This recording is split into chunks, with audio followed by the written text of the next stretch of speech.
Ed, talk me through this, because Musk, he has a history with OpenAI.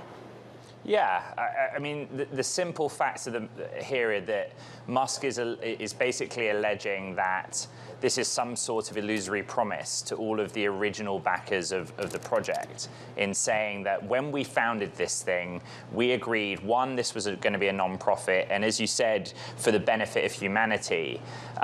It's going to be a really interesting process to see if there's actually any legal grounds at all for Musk to make that argument and what his sort of end goal is here. But I would note the history that Musk has using litigation as a means to send a message, frankly, or to, basically get a competitive edge. Because, as you know full well, he also has an interest in XAI, which, to all intents and purposes, hopes to offer exactly the same thing as OpenAI currently does.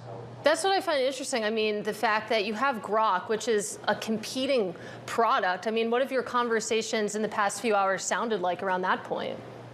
Yeah, I mean, one interesting development, you might call it, this morning is Chamath Palihapitiya posting on X saying, wow, the discovery process in this litigation is going to be so interesting. And Musk replied on X, the platform he owns, saying yes. But what we might learn here as a side consequence of the suit, away from its original intent, I guess, is, well, what happened the weekend that Sam Altman was fired, and what was at the root of OpenAI's board at that time's concern with him? But at the end of the day, OpenAI has been pretty clear about the trajectory it's heading on, that it wants to commercialize its technology, and it's tried in the weeks and months that have followed Sam Altman's departure to explain how the non-profit board oversees a for-profit entity. And there are complications in running a 501(c)(3) umbrella over the top of it. But again, I think, Katie, you and I, it's impossible for us to say, well, what is Musk really trying to do here?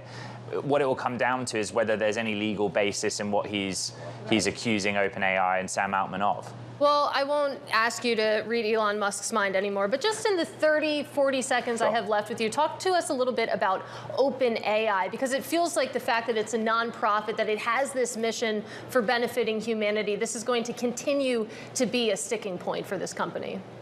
Yeah, I mean, a really interesting question that some investors raised with me after we reported OpenAI's latest valuation rounds is, why do they need to raise money? Why do we need to learn about the cap table? Microsoft owns almost half of OpenAI's for-profit structure.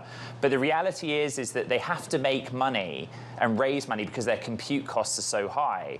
They've kind of put AI as a generally available product for both the consumer and also enterprise and SaaS companies. And that takes a lot of infrastructure to support, and that costs a lot of money. So this will be an interesting sort of existential debate around how they can move forward long term without having a model that requires them to be for profit.